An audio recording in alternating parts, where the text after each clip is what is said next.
yeah, sleep apnea, you stop breathing multiple times per night, essentially effectively suffocating your body at a time when you should be resting, and it prevents you from resting. Your body can't restore itself, and then you have a lot of damage to your cardiovascular system, your brain, and just makes your days miserable because instead of not resting, you're causing damage. So it's like almost like a double whammy. You have the rest, that's taken away, and now instead of being restful, now it's just completely damaging to your system. Welcome to the Your Lifestyle is Your Medicine podcast with me, your host, Ed Paget. Today's guest is Dr. Dylan Petkes. He is a peer-reviewed published researcher, and he's featured in Time, Forbes, and Healthline, and he's also a best-selling author in sleep medicine. He has a book called The Sleep Apnea Solution. He's got over 7 million views, over 70,000 followers across his social media, and is a trusted expert in natural sleep apnea solutions. His personal story is that he struggled with sleep apnea himself. He spent years developing a science-backed, non-invasive approach to restore his natural breathing. So no CPAPs, mouth guards, or surgery. He was once exhausted and foggy, and he's now clear-minded and free. So in this podcast, Dr. Petkes is going to tell us all about this discovery that he came up with, how he implements it with his clients and patients, and some simple tests that you can do to find out whether or not you have sleep apnea, and also some solutions that you can simply just do at home for free to see if they help. His website is apneareset.com, and there's tons of free resources on there as well. He also does accept one-on-one clients. If you listen to this podcast and you think you need some extra help, please reach out to him. But today we actually got into this story of his, why he was a young man, not particularly overweight, so he says, and how he ended up getting diagnosed as having sleep apnea, which is a bit of a shock. But also, what I didn't realize was how pervasive sleep apnea is in our culture and how lethal it can be. And so, doing these simple exercises that he suggests, some simple nutritional changes, some simple throat exercises as well, and some breathing exercises, we can actually reduce our chances of, suddenly dying in bed, which is one of the stats we talk about. So, enjoy this episode. There's a really positive note, apart from my slightly pessimistic intro just then. But this is going to be great, and enjoy my interview with Dr. Dylan Petkes. So, Dylan, welcome to the show. Thanks for having me. Thanks for having me. Hey, this is going to be fun because in lifestyle medicine, there's different tenets, and sleep is one of those tenets. But I think it's the underlying core principle that allows everything else to work. And I'm so glad that you've agreed to come on the show and talk to us about sleep and sleep apnea and non-invasive solutions. But just to set the scene for our listeners, can you tell us how you went from being a medical doctor, which I know you still are, medical doctor, researcher, master's degrees, and this and that, to what you do now? Do you ever stop being a doctor? I guess I can just stop telling people and then Once a doctor, always a doctor. it's a blessing and a curse. So yeah, how I came about this. So I think, as we know, research is really me search. It's not like someone just starts studying Lyme disease because they live in Lyme, Connecticut. Or maybe they did, but usually they have, connection to the problem. So same thing for me, right? Where long ago, many moons ago, the my sleep started to like absolutely like deteriorate. And this was when like bulletproof coffee was like a big thing. I'm not sure if it still is now, but it was just like just push through the day, 3 cups of coffee, go, go, go. Don't think about your health, just biohack your way out of it. And it just reached such a point where like every night was like an absolute like nightmare, waking up like 90 every 90 minutes, that is. And then the mornings were just like I just felt like I haven't slept, and then the days were just like, type on my computer, trying to fall asleep at a meeting, and then just like go home, lay around. Like wasn't much of an existence, let alone a life. And that's when anyone with like any degree of knowledge around health becomes I feel you become more hesitant to actually see a doctor in the office. Someone should study that. The knowledge someone has and their likelihood to actually go see someone. And when I went there, they were like, "Oh, you should get a sleep study." And I was like, "Okay, great." And not sure if you ever had the pleasure, but it's like the most paradoxical thing of like, "Well, we need to see how you sleep Naturally. So we thought it'd be best for you to sleep somewhere else and hook you up to a bunch of electrodes and have someone come in every 2 hours and check on you. But other than that, it's pretty easy. So did that and came back with moderate sleep apnea on the report, which was very surprising for me because when, we get taught about sleep apnea in medical school, it's always, I don't know why, but a lot of times people just go back to like in Charles Dickens and Pickwickian syndrome. For some reason, it's one of the diseases that we decided to start off in 1900s, literature about. But nonetheless, the Right. idea is it's sleep apnea. You can only have it if you're like 120 pounds overweight and you like all this stuff here. Um, that wasn't me by any stretch of imagination. Pretty fit, I mean, not like, an Ironman, CrossFit or whatever, but, not out of shape. And it was very surprising that, like, oh, I have like that disease and pretty bad. And then they're like, well, you can try out this CPAP. Yeah, no, that's not the most attractive option. It's like, hey, you want to, it's hard to position something worse than the sleep study ask from the Hmm. doctor. But then they really follow up very well with sleep with this Okay. machine for the rest of your life. Like, wow, we've already gone through that one. Yeah. Let's just keep going down the Can hill you just here. describe what that is, just for people who aren't familiar with it? Oh, a CPAP. So it's like just imagine if you have like a plastic leaf blower strapped to your face. Well, that's how you feel about it if you don't like it. Some people love it. That's cool. That's great. That's like the 30 to 40% of people who love it. The other majority do not and would resonate with a leaf blower on your face.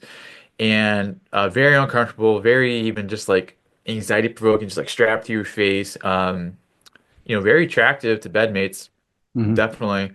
Unless they're into like Star Wars, but that's few and far between at that level at least. And so it's in all seriousness, it's a continuous positive airway pressure. That's what CPAP stands for, in which it's providing air into your airway to help keep it open.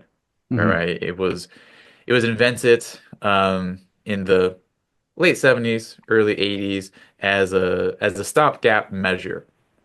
All right, because it's one of those, I guess, conventional medicine things like what's the most brute force? Well, I guess allopathic would be a better way to describe it. What's the most brute force way in which we can keep the airways open?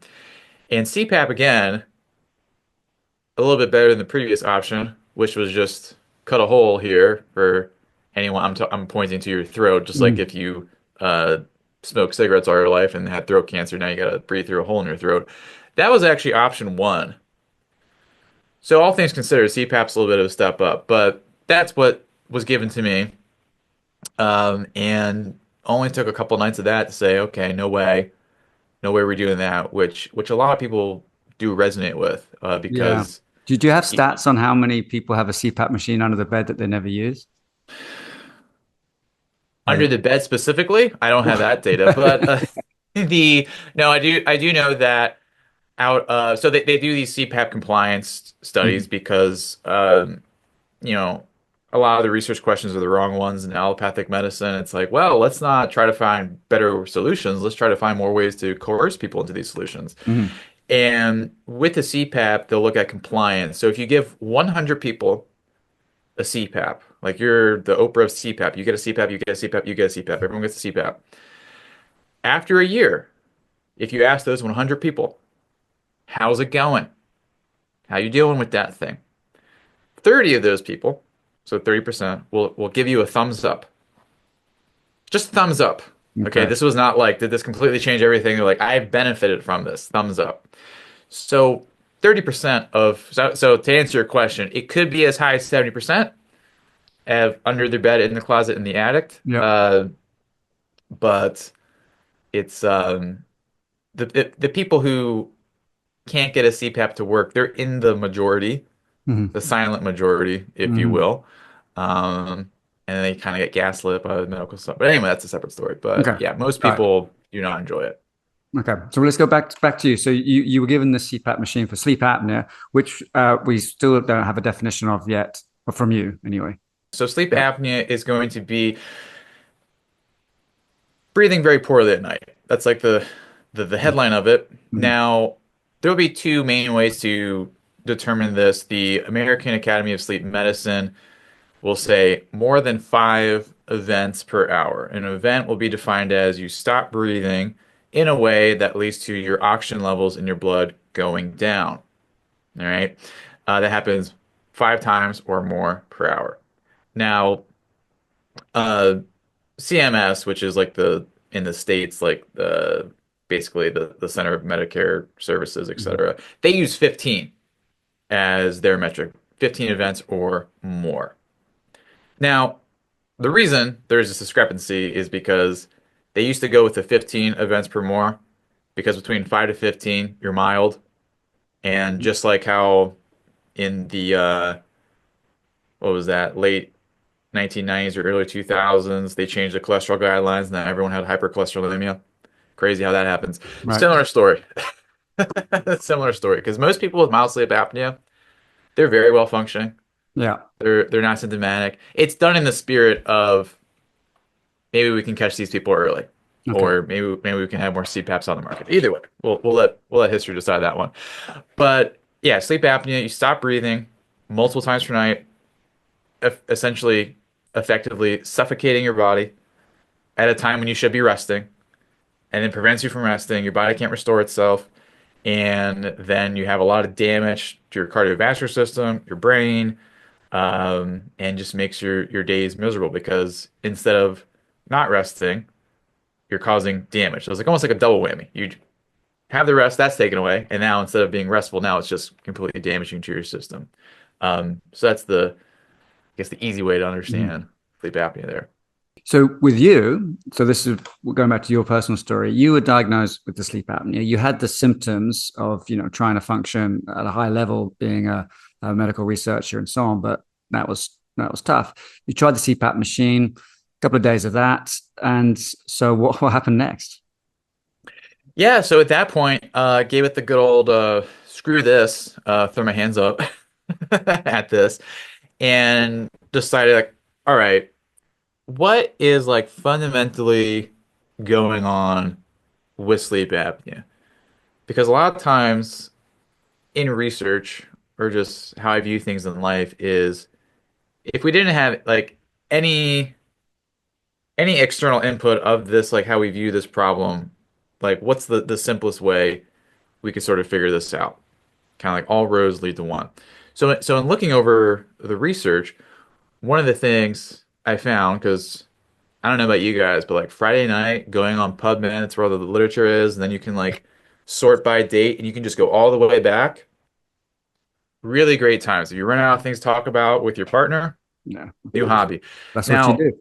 yeah, it's what you do, or not. But they're studying 1953 in which, and this is some of the original research on sleep apnea, because despite characterizing it in the early 1900s, there really wasn't that much actual research on it. It was just these people are overweight, they snore, they don't sleep well, they lose weight, they feel better. Case closed, everyone. But then, you know, the other 50% of people who have sleep apnea without being overweight, well, what about them? So what they found was that if you take a bunch of college students, which is the primary bed of research in America, if you take a bunch of Mhm. college students and you artificially using a ventilator, somewhat of a ventilator, if you cause them to hyperventilate at night, this will actually induce sleep apnea. Which doesn't really make sense because I just told you like 12 minutes ago, perhaps, or even sooner, this was about not breathing Mhm. at night. Not So now I'm overbreathe. telling you about Right. over breathing. Yeah. What the heck? Because when they first looked at sleep apnea, how they did it was actually even worse than today's sleep studies. They would have the doctor or the nurse just watching you in your bedroom. So if you Mhm. think sleep studies are bad, you know, they were worse. And in some of that literature, they even describe sleep apnea almost as nocturnal asthma. Okay. And if anyone's ever had asthma or seen really, really bad asthma, like I'm talking terrible asthma, not just wheezing, but like you're like wheezing Yeah. and then people go through periods where they stop breathing.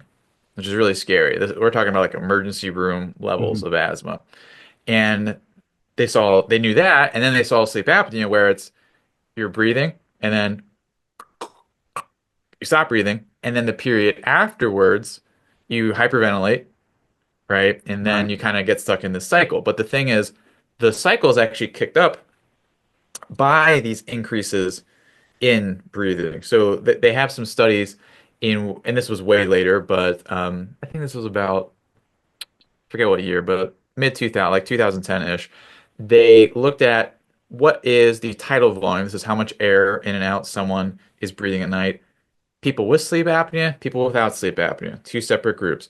And what they found is that people with sleep apnea, they'll breathe more and more and more and more, and then they'll stop breathing. Hmm. And then they'll breathe faster as a result afterwards. They'll breathe more and more and more, stop breathing. And it's this like cycle of Mm. hyperbreathing, stop breathing, hyperbreathing, stop breathing, etc. So that's the kind of the main thing that I found. I was like, well, that's different. Yeah, it's I was opposite, just isn't it? Yeah, I was just told have a narrow airway, and Yeah. that seems like a big missing piece. But interestingly, and this is a bit facetious of me, but when you describe that, it sounds a little bit like the Wim Hof method. You're hyperventilating and then holding your breath. Hyperventilating and holding your breath Well, all the night. yeah, definitely you're consciously doing that Yeah. with the Wim Hof, as opposed to this is the big part of it, which is good to point out, is that the as you're breathing like that, the breathing and it's not as extreme as Wim No. Hof where the ventilation rate's getting pretty high. But as a result, this negative pressure that gets generated in your airway, Hmm. which I know, like we always like to talk about negative pressure that's lunchtime. That's the lunchtime discussion. Think of it like a vacuum, or even how I describe it to people is there's a reason if you have like it's tax season right now. I feel it's always tax season anyway. And if you had those documents and you were going to go drive in your car, if you put those documents in the driver's seat, are you going to open that window on the passenger side? Right. No, you're not, unless like you want to get into some trouble down the road. And the reason is when you drive really fast with an open window, there's a negative pressure outside that would then suck your tax returns Hmm. out the window and then cause some problems. So, same thing when you breathe really fast, it causes this negative pressure and it's going to pull things your tongue, uh, kind of the rear wall of your throat here. It'll pull that together and block the airway off. That's the fundamental Hmm. mechanism. So back when I was saying, what's the fundamental problem here? That is the fundamental problem. Even like I know I mentioned the tongue in the back of the throat, and Hmm. people might be thinking, but I've been told it's my deviated septum. I've been told it's my adenoids. I've been told, it's something else. But the thing is, no matter what, of like the 30 different things that can narrow your airway, they all functionally lead to a more narrow airway. Right. And then, as if I was to breathe through a straw like this, like if you challenged me to breathe through a straw throughout this entire interview, I would have to breathe faster and faster and faster to get the same amount of air Hmm. or pass out. So I'll pick option one. And as you breathe faster, then we're back to pulling things in. So it's a function of anatomy and then also this bad breathing pattern as like these two issues. Now, for issue one with the anatomy, you have to ask yourself, okay, do I want to go down the road of surgery? Most people will say no. Okay, we can talk about that later. But then the other option is, are you just going to like jam air down there, or like jam plastic in your mouth, etc.? Okay, because you know there's the anatomy issue. But then you could also just deal with the breathing issue. Hmm. Because when study done by dentists when they just looked at people's airway anatomy and said how many of these people will classify as having a narrow airway because of some thing, a small jaw or a big tongue or adenoids, etc. It's about 60% in the general population. Okay. Okay, sleep apnea is about 10% by Mm. more conservative estimates. So there's a mismatch here. So it's really the breathing pattern that's really the bigger thing. And also, if we just think about like which of these is easier to tackle, okay? Mhm. Like, do we want to do like a let's remove your uvula, back of your tongue, or let's do like 10 minutes of breathing exercises? You know, Yeah. The breathing exercises every time. you would hope Yeah. would be the answer there. So when I was learning that, back to that, I was like, oh, okay. Well, let me do these breathing exercises. And honestly, I know I've laid it out where it seems maybe perhaps semi-logical at this point. I hope I've done that correctly. But when I discovered, I was like, all right, this seems like the dumbest thing. Okay, maybe your brain is just deteriorating, Dylan. And so the first night that I learned about this, I was like, all right, I'm just gonna do some breathing exercise, nothing fancy. And all I did was I did like a slow inhale for like half, so like a slow half inhale, and then just breathed out as slowly as I could. So like half in like so imagine if you just take half normal inhale, Mhm. still at a slow rate, and then just breathe out through your nose as slowly as you can. No timing it, nothing, just like literally as slowly as you can. And I basically just did that till I fell asleep. Just laying there, breathing, etc. And then I woke up the next morning. I thought someone drugged me Hmm. because you just like see like the little morning glow light Mhm. on the window, which if you're someone who's used to like getting up and seeing the clock at like 12, 1, 2, 3, 4, like you're used to that, and then you Yeah. see like, are those birds chirping? The hell's going on here? It was very surprising, very surprising. So that was really the beginning of that like okay proof of concept and building on it more. It obviously wasn't fixed in one night. That would be great, but that was the beginning of like okay, let's focus on the breathing here. Okay. And just to put this into perspective for people, we've had some symptoms of sleep apnea that you had. We also have now the medical solution, and then potentially the breathing is another solution. But some of the stats that you share actually in your book are quite shocking. With people over the age of 40 who have sleep apnea can die between 10 and 25 years earlier. And so people listen to this. This is not just something where, you wake up feeling tired and you guess life's a little bit harder, but, you can get on with it. I think this is a life threatening condition. Is that how you view it as well? Yeah, I mean it absolutely is in that it's immediately threatening and it's also a gateway disease. Mm-hmm. So there is a very strong reason that I have more truck drivers than I ever thought I would ever have in all my social media comments. And the For the right reasons. for Let the me just right reasons, for yeah. the right reasons, because when you are I believe it's like a CDL license in the States, I think you have to, as described to me by people on the internet, you have to undergo or like get evaluations about your sleep. If you're reporting that you're tired and they go get a Right. sleep study, and then now you're placed in a situation that you're a truck driver having to travel, and by the way, let's make it harder. Here's a CPAP. And Okay. then if you're not using it, like 70% of people, if you're not using it, then you're out of a job. Yeah. So little micro population there. And as So I understand, sorry, as I understand, they can monitor the usage of your CPAP, right? The insurance companies and people, they can monitor it. they're watching every Yeah. night. Yes. How do they So do that? so they have so the CPAP eyes, as we Yeah. call it, because it collects your data every night, like how many hours were you using this and how effective was it. And different insurances have different thresholds. Like you need to use it 4 nights out of 7. You need to use 4 hours every day, or guess night rather. Right. Different metrics. If you don't hit Mhm. those metrics, then um, first you're a failure. Don't forget that. That's what they'll tell you. You're not. It's not your fault. Second, your insurance will oftentimes increase your premium, Mhm. drop you entirely. And then the third one that I've seen a few times is life insurance will drop you. So it becomes this very like, and that's in the States, like in, Yeah. I think it's in, I'm not sure if it's Australia or Canada, but it can go into your license, and if you're not compliant, that's going to cause some issues there. So it does become this very questionable gray area of privacy, health, and Mhm. public health. Well, and Um, let's sort of give them a little bit of credit. These insurance companies think it's because they know that sleep apnea is this gateway problem to all these other things. You know, they take it seriously, or maybe they just want to put up premiums. But I think they take it seriously because they have the data to show that okay, if you don't do this, you might end up with your diabetes or strokes or heart attacks or all the other things that come from sleep apnea.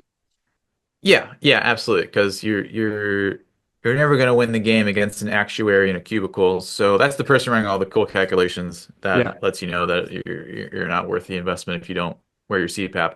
Because yeah, because they know immediately whether it is a car accident, whether it's a heart attack or a stroke, those are going to be the things that are going to kill people more immediately. Yeah. Those rates are like massively higher. Or you're also I guess the fourth one would be like your risk of hospitalization. Like let's just say the flu here. Okay. Mhm. Your risk of being hospitalized from the flu goes up 5 times, not of getting the flu, but being hospitalized. Because in the book, when I mentioned, I forget the exact statistic, but it's I think it's somewhere between like 5 and 10 people suffocate overnight and die from sleep apnea. The It's majority, 36 out of 105 are found dead in bed. yeah. So the majority of that's in hospitals Okay. because people are being hospitalized, etc. There, the suffocations, that is. Now, some of those are still at home, obviously, but it's just because every single function in your body is not going to work well if you're not sleeping. Because this is again different than poor sleep. Because like insomnia is you don't sleep, okay, great, you don't get that recovery. Is your body having accelerated damage at night? A little bit. But is it like burning on fire like sleep apnea? No. So it's like really both Mhm. sides are getting hammered dramatically there. So Okay. So if people are listening to this, if they're anything like me, they're like, okay, this is a problem. I don't want to wear a CPAP machine. I can get tested by my doctor. Is there a quick test people can do to know if they have sleep apnea? yeah, so there's a little survey questionnaire here we can go through 8 quick questions Oh, okay. that we'll do that. So it's called the Stop Bang for users at home who want to go look it up later. It's a screening device because sleep studies are expensive and also rather cumbersome. So your doctor should be doing this Mhm. if they're not to make Right. that decision. Step Sometimes I've heard one. times they just look in the back of your throat and like, yeah, you should get a sleep study. I'm like, okay. Mm. So 8 questions. Number one, and this is also things you know or things your bed partner Okay. has told you. I'm All gonna right. I'm gonna answer them. Let's go. Yes. All right. So do you snore loudly, which is defined as someone can be complaining about it or hear you're snoring through closed doors? Yes or no? No. No. Do you often feel tired, fatigued, or sleepy during the daytime? Yes or no? Yeah. Yes. Okay. Yes. Has anyone observed you stop breathing during sleep? Yes or no? Not that I know of. No. Okay. Do you have or are you being treated for high blood pressure? So do you have high blood pressure or you're on blood pressure meds? No. No. All right. I'll say the actual BMI, then I'll give you the shorthand. Is your Mhm. BMI greater than 35 Probably not. or are you more than 30 pounds overweight? No. Okay. Are you more than 50 years old? No. This next one's also a fun one. Is your neck circumference greater than 40 centimeters? We can go in inches as well. What's that? Is that swaying with? Oh, no one knows that conversion. That science is not settled yet. Well, for the Centimeters still. Americans, I thought you would have it in inches. Um, okay. Well, the simplest way, even if it's in inches, I Yeah. don't think most people know. So what I usually do is, can you wrap your hands around your neck? Yes or no? So if you Yes. can, then you're fine. If you can't, then probably not. Right. So Well, most people are less. if you buy quality shirts, you should know your color size in inches. Mine's 15 and a half. Just that The may be because I'm a Brit.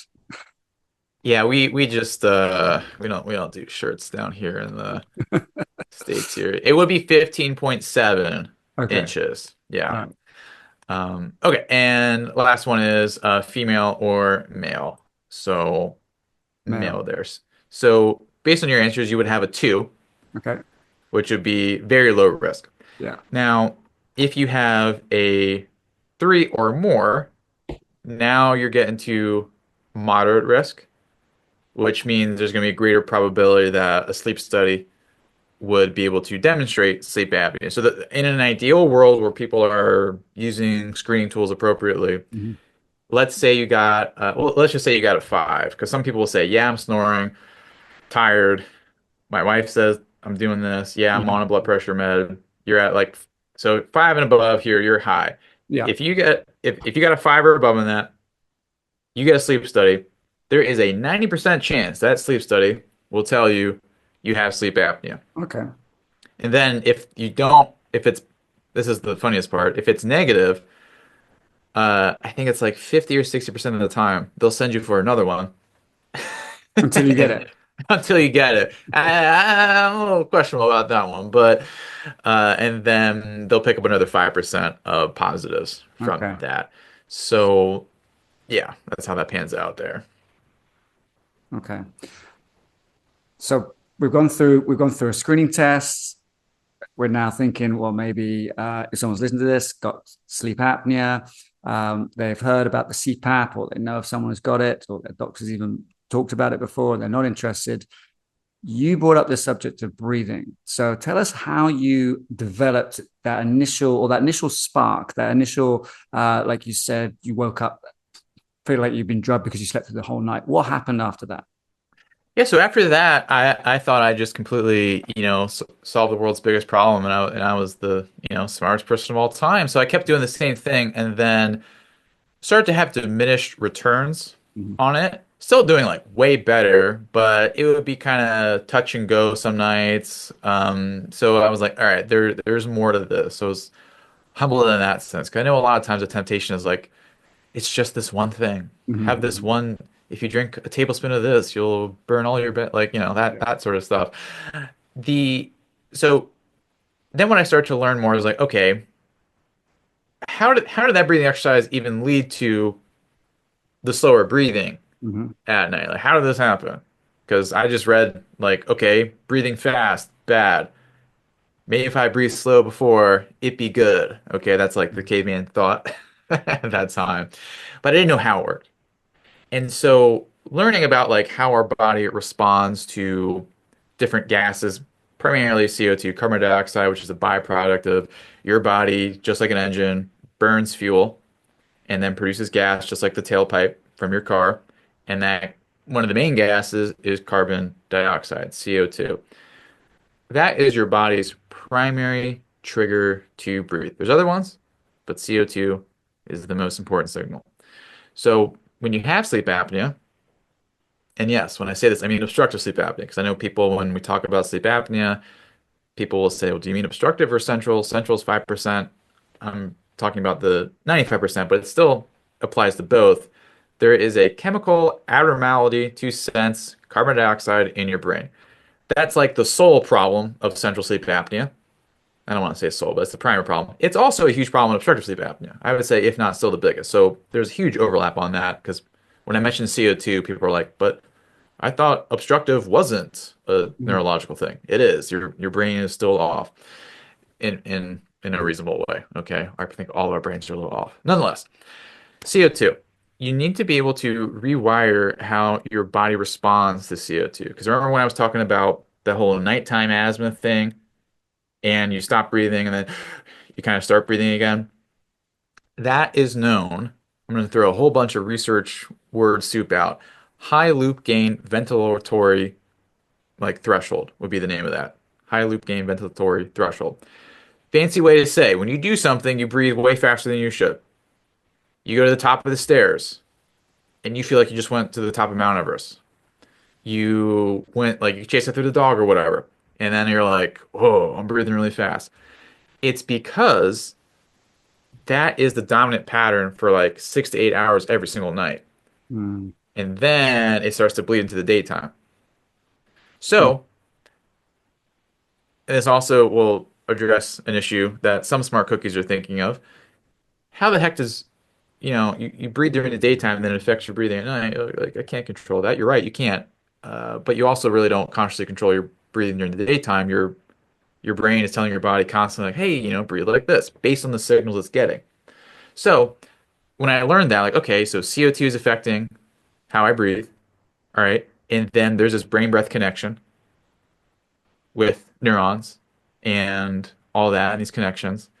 And is there any way I can rewire this and how I do that? And like, yeah, so if you expose yourself to more CO2, which probably isn't the best word, that probably just evoked a vision of like breathing in CO2 gas. Hmm.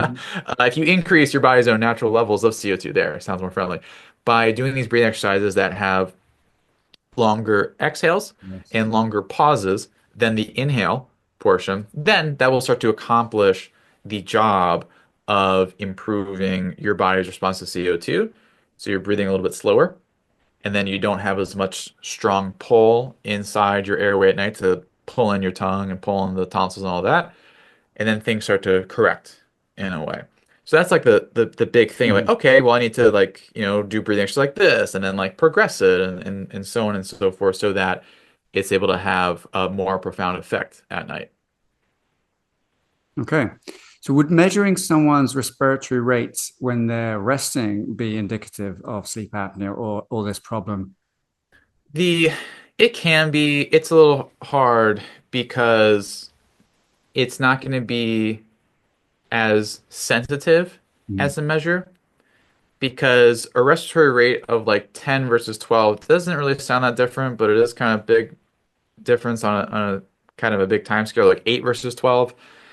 Um, but a better test, if you will, because remember, this is all again about how your body responds to CO2. So there is a test. You want to do the test, the pause here Me? for yes. Yeah, sure. Let's do it. Okay. No, the other person here. Yeah. Okay. So, and we can do this together with the users at home. Let me get a stopwatch here. So the idea is, so this is known, this has many terms. This is like, I think there's like 8 different names for this. So this is known in the literature as a basal breath hold test. This has been something they do have been doing since the 80s once they learned about the high loop gain part. It's also known as a controlled pause from, I'm going to butcher the name of this, but buteyko breathing, buteyko. Oh yeah, I've yeah. never said, yeah. That's okay. Other people, other adaptations will call it I think like an oxygen score, like a Bolt score. Right. I call it the relaxed pause for a very specific reason because it should be a relaxed measurement. Hmm. Sometimes people they're like, I'm a performance athlete, pedal to the metal.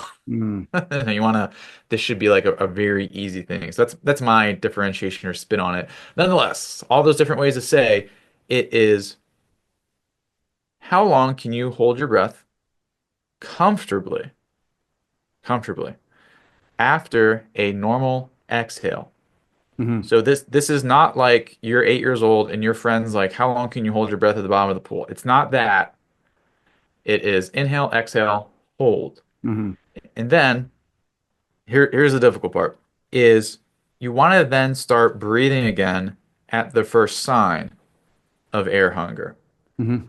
So if you're familiar with Wim Hof, you probably know what that feeling is like. Yep. Okay, Yep. if you've done breath work, you know that like for the uninitiated person, you may not. So let me describe, is that oftentimes people will describe it as like a warm sensation in their chest or like some discomfort or maybe like a little perhaps like a tug in like their chest muscles or chest walls. That's what it'll feel like there. The other way to think about it is after we do the pause, you should not have to take like rescue breaths. Like you shouldn't be like, did Yeah. I do it right? No, that's not relaxed. There's a reason we call it relaxed. All right. So all that being said, I guess we'll have a let's not make this a competition, but Uh-huh. we'll do it. Inhale.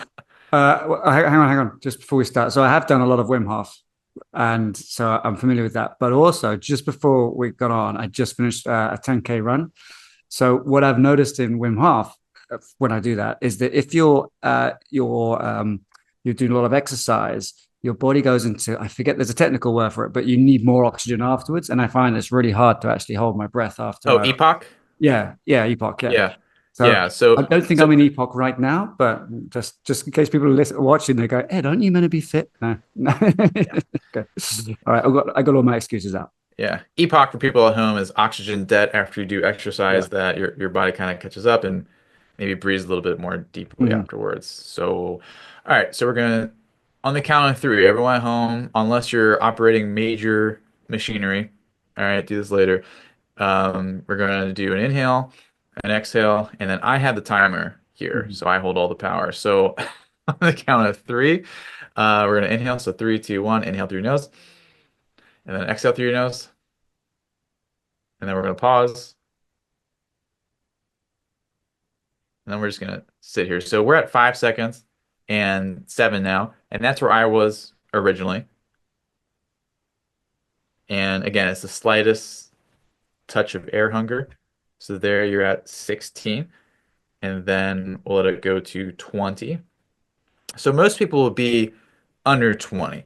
I assume if you didn't just run a 10K, which for people in the States is a long distance. No one knows what that means in miles. Six point four miles. It's Is that what the science has agreed on? I think they figured out pi before the conversion. I'm just joking. I trust your metric conversion. Mm. The you would probably be probably 25, 30, etc. here. So most people when they do this, if they do this correctly, that's the big thing. If they do it correctly, they will be less than 15 if you Right. have sleep apnea. So it's a more sensitive than just a ventilatory rate. Is it super specific? I would say it's specific enough for sleep apnea. There's other conditions you may have, like say you have COPD, say you have asthma, say you have other inflammatory conditions. Your relaxed pause will be low. Doesn't always mean you have sleep apnea though. But if you have sleep apnea and you want to use this metric, it's probably one of the best ways to track how is my breathing pattern at night. And then the beauty of it is you can use this metric to track your progress, Yes. Yeah. which Nice. people have loved more than I ever thought possible. Like people obsess about this number. And usually what I'll see is as people get to 30, I would say 75% of symptoms have resolved. As people get to 45 seconds, which I know may sound really far off if you like we're at 10, but it's Hmm. possible. If you're at 45 seconds, that's like a 95% reduction. Now, everyone's unique and individual. Your mileage may vary because there's all these other factors that'll influence your breathing too. But that's one of the primary metrics Mm. for someone to track there. Okay. So, person starts doing intervention of the breathing exercises. They're tracking their respiratory, sorry, their relaxed breath hold. No, what do you call it? Relaxed breath pause. I call it the relaxed pause. The You relaxed can pause. you Right. can just Relaxed. continue the trend of throwing more words around. You can call it the controlled basal breath hold relaxed Oh, the basal pause breath hold, bolt. relaxed pause. I like that. Okay, and so your method of helping people with sleep apnea is not just breathing exercises. There's way more to it. So can you just give Yeah, us sure. a high level overview of maybe some more exercises? And I know you go into nutrition. I know you go into hormones. I know you go into all sorts of different areas. But I'm interested in sort of getting an understanding of what you do, but not necessarily all the details, because obviously that's what that's I'd be yours, here for right? like 4 hours. Yeah, exactly. So yeah. So let me tell kind of my personal context of Mhm. so did the breathing exercises and overall probably like a month went by where I felt like okay, I strongly feel like I'm 40% better is what I would say at that time. And then as I learned, I was like, okay, well, it's like just kind of going from that main idea of like, okay, my airway, let's focus on this. I don't know why it took me this long, but I was like, well, what if I also just have my like the muscles in my airway are also like just less prone because it's a two-way street. Because if you have a strong inhale, yeah, it's gonna pull muscles back. It's gonna pull floppy muscles back even more. So if those are stronger in a better posture and position, then you're good. So next thing I led to was it's called myofunctional therapy, which is fanciest way of like lip and tongue exercises, etc. Stick your tongue out, that Mhm. sort of stuff, which there has to be some myofunctional therapist listening to this right now who's just like rolling around in agony that I just described it like that. But that's like the general gist Yeah. of it. So doing those, I would say, is another perhaps 20% of the equation. And this is generally, some people may find like breathing exercises good, do some tongue protrusion. Oh my God, this is the most amazing thing of all time. And, everyone's mileage will vary. So another 20% to myofunctional. Then we have this other part of the pie. So if we're at 60%, we still got 40% left. All right, well, what the heck is it? So we're going to get on the magic school bus, everyone. So I apologize in advance. So we talked about CO2 being the common thing. Remember, the more we can boil things down to the fundamental problem, easier to fix. We already talked about like the actual breathing mechanical side of it, but also CO2, if we don't think about like what is producing it, we're just dealing with this constantly, almost like on the back half of it. So back to the engine, fuel goes into your engine, produces CO2. Well, if we ignore the engine forever, we're Right. missing a lot of opportunity. So that engine is your mitochondria. Hmm. And you should have a few neurons in your brain saying like powerhouse of the cell, yada yada. That's like usually the reaction. That's what's going to fundamentally take foods, turn them into biochemical energy, and also CO2. Just like an engine, if you ever had a bad engine, it's going to blow Hmm. more smoke out the tailpipe and probably other orifices. So, the more we can improve your mitochondrial function, then CO2 on the production side, because right now breathing and all of that, like that's just like how you're compensating for it. But if we also address the production side, then that makes everything work together a lot better. So that's why I said that, there's not like a golden line of like, if everyone gets the 47 seconds on the relaxed pause, 100% of people will be better because people may still have other issues in their physiology that are harming their mitochondria, that are causing a CO2 problem on the production side. So that really opens things up because we can go from a standpoint, let's say on nutrition. You can eat generally well and healthy, right? But like, are you eating in a way that's very good for your mitochondria? Hmm. Yes or no? Most people are like, I don't know.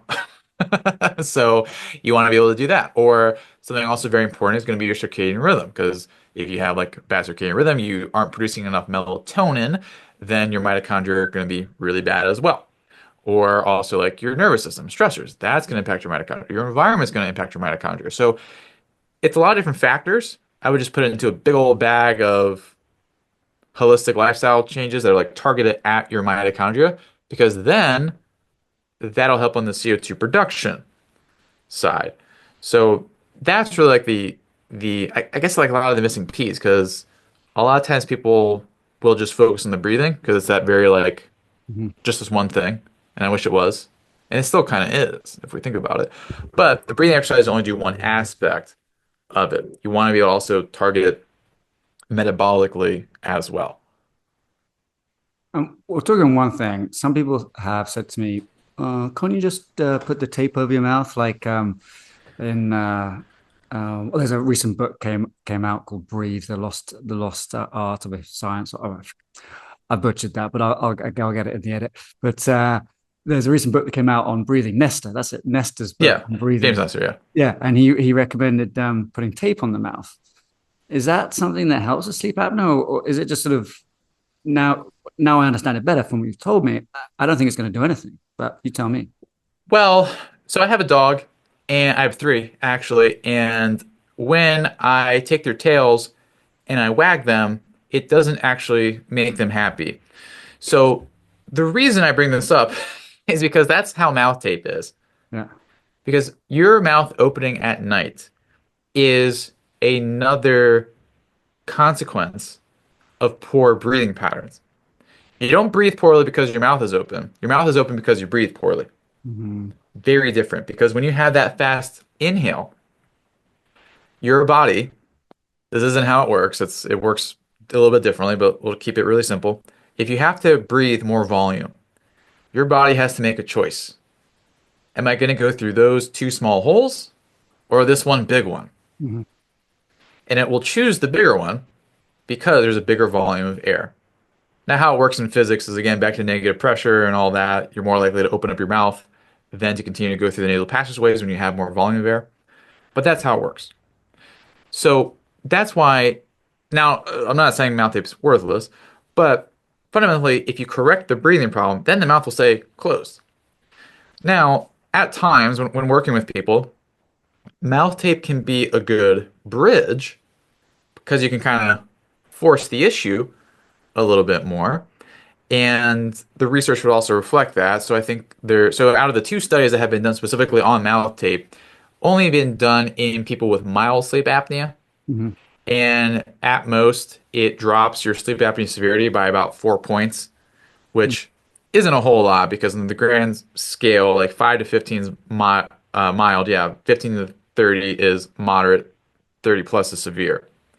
So Okay. dropping it 5 points, not a whole lot there.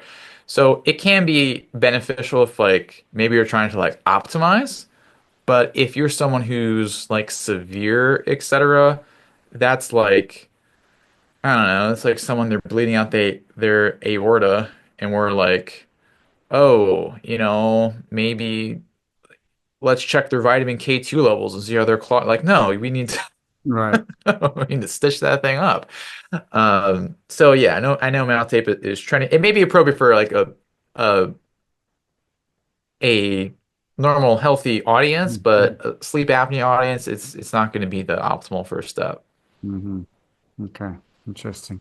Yeah, I always wonder when you hear about someone who has great success with one thing, and they may have just been that person who found that one thing that worked for them.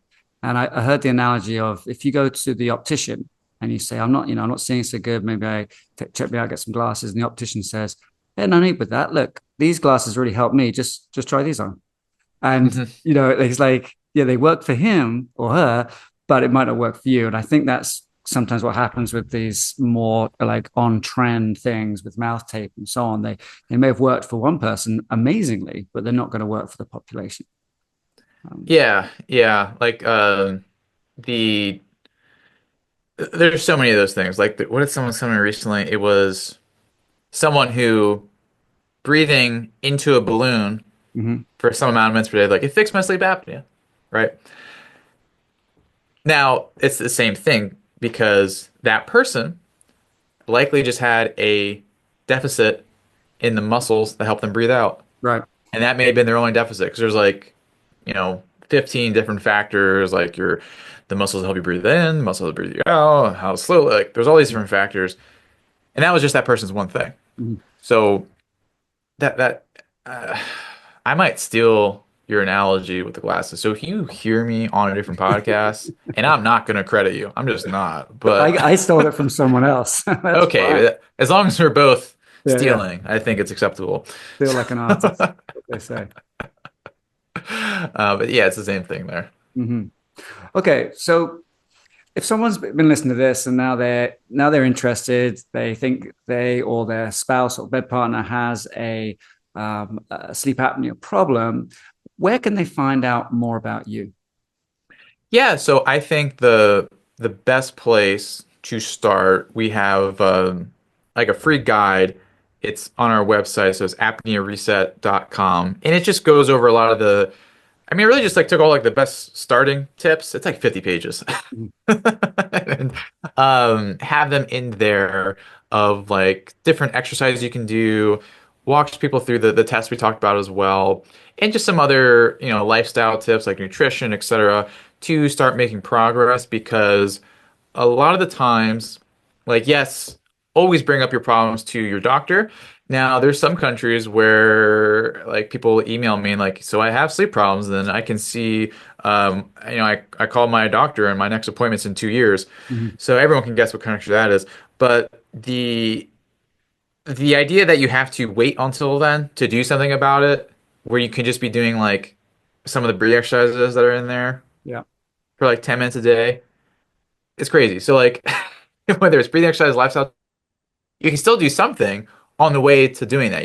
You shouldn't wait 2 years just for someone to say you should go to sleep study. Like, yeah, no kidding. Mhm. So that's a great start because it walks you through different things you can do and also tracking different things like tracking like I point you to the direction of like, hey, maybe use this app for your snoring, or if you want to get an overnight pulse Mhm. ox, etc. Just kind of, it's a good starting point Mhm. for people in that Oh, sense there. talking about apps, I did want to ask you about the Aura Ring or the Whoop. Do those things actually give you information that talks to you about sleep apnea or not? So I wouldn't say it's the best. I would say that's still in that category of if you're more mild, it's good for optimizing Hmm. because the oxygen data on these things, as of this moment in early 2025, I would never hang my hat on saying, oh, this gave us a really good picture of your oxygen levels overnight. They don't Right. sample enough, whereas like an overnight pulse ox is, you know, registering a number every like 5, 10 seconds. Hmm. So that's gonna be way better than just knowing like way fewer data points. So I wouldn't say those are the best. Now, if you've made vast improvements and we just want to focus on sleep quality, I think they're sufficient.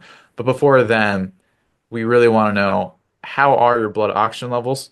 Are they doing well? What's the average? How many events are you having? What's your heart rate during these events? Those devices don't have that capacity yet. Maybe they will in the future, but Yeah. for right now, those things where you gotta like actually have something on your finger or your thumb and it's on a wristband, until something better is developed, that's what people should use Hmm. if they are going to monitor their own oxygen levels by themselves. Yeah. Okay. So we got your website, we've got a free resource. Some people like to listen to this and then try and work with the person who is on the podcast. Is that possible with you or not? It is possible, yeah. You just gotta say my name 3 times in front of your bathroom mirror, then I appear. So, yeah. So if you, I mean, I'm all over social media. You can find me there or on the website. I'm like 95% confidence interval that our email is on there. You can always reach out, Mhm. and we can take from there because we have different ways in which we work with people, whether it's like educational consults or our health coaching program.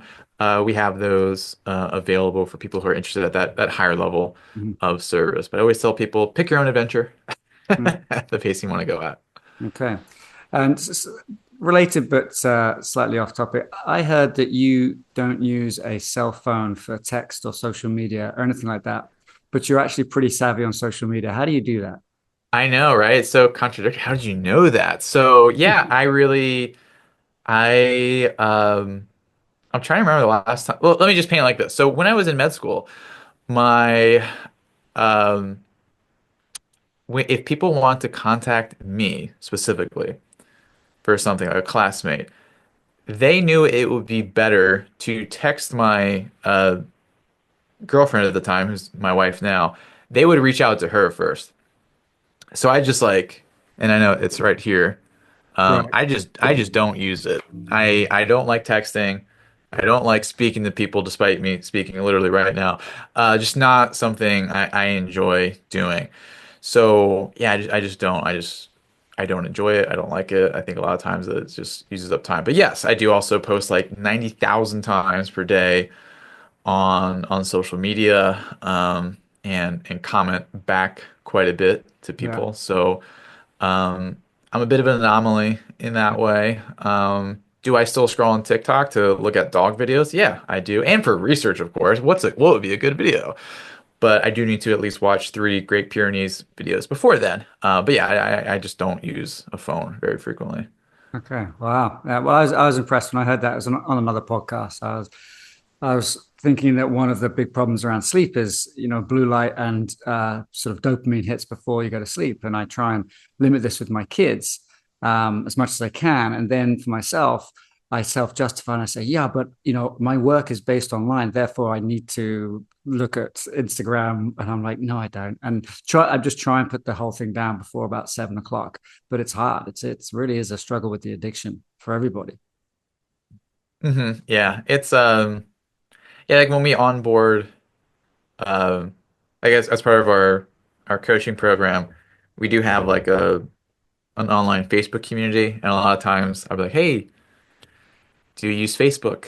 And they're like, "No, not really." And I'll be like, "All right, let's not start this habit then."